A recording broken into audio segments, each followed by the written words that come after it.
So ito guys, no, konting paliwanag lang at advice na din para sa mga may balak gumawa ng PVC airgun. So ito pa lang po yung nabubuo ko sa ginagawa kong receiver.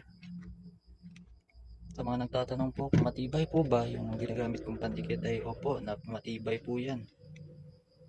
At kung mas malinis po siya tignan pag glue lang yung gamit mo, nasa sa inyo na po yun pag gusto nyong lagyan ng epoxy para mas tumibay. Ito po yung handle kung ginagamit at the same time yung trigger na din. Ito po siya. Kung sa mga nagtatanong po kung matibay po ba to, papakita ko na lang po sa inyo yung loob nito. Ito po siya, dalawang pin lang po yan, tatanggalin lang. Yan, pag natanggal niya yung dalawang pin, kusa ho siyang magsaslide na lang ho siya. At ito po yung trigger natin,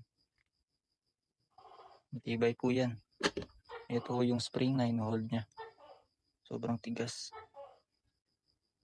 Mas matigas pa tong spring na to kaysa sa ginagamit natin dito sa hammer ng ating airgun, kaya kayang kaya nyo po yun. Ito po ang tigas po, so ang liit kasi ang diameter kaya matigas rin,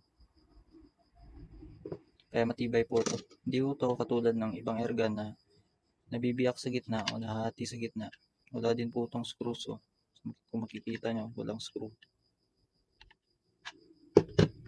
Ito naman po yung mga firing pin, yung sample ko ng mga firing pin. Ito pong rubber na to ay makukuha sa valve ng tubeless na tire ng motor.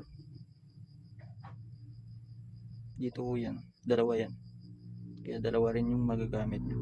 Tapos ito naman po, magagamit nyo rin po to dun sa nag-hold sa firing pin na mag-stay in place siya, hindi siya alog-alog. Dalawa yan, pinalalaki ko lang po yung butas nito gamit nitong blade na to ng barena. Yan ho siya, hindi ko alam kung anong size to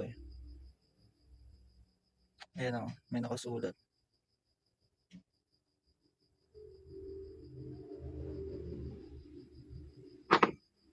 Tapos pagdating naman dito sa bolt action natin, siguraduhin nyo lang na hindi siya gaanong masikip at hindi rin siya gaanong kaluwag, para wala talaga siyang alog.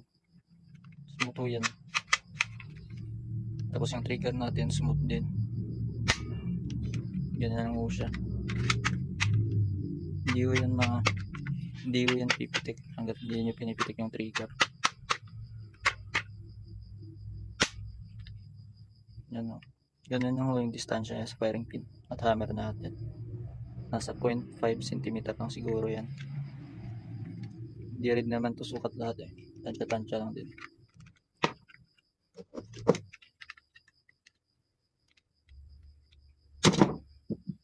Ito naman po siya kung paano siya maintenance na. Tanggalan ulit dalawang pin at makikita na natin yan ang loob. Importante po yung part na to sa hammer, yung anti-bounce back niya na part. Yung mga una ko kasing gawa, wala yung anti-bounce back, kaya talagang sayang yung hangin. Nakakadalawang palo kasi yung hammer bumabalik. Kaya ito, nilagyan ko ng anti-bounce back.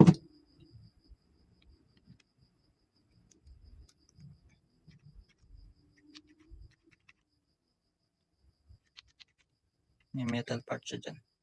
Ito yung nagsisilbing contact ng firing pin natin para hindi masira. Ginawa nating metal. At dito yung lock ng sa trigger. Maliit lang po yung kagat ng trigger dyan.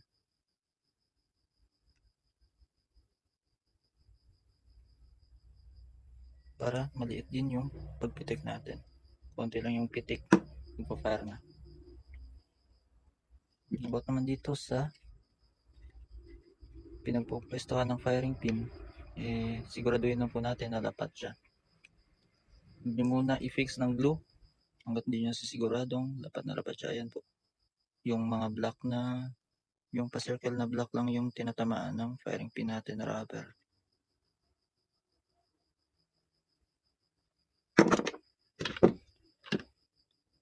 Yun po, sana may naintindihan po kayo.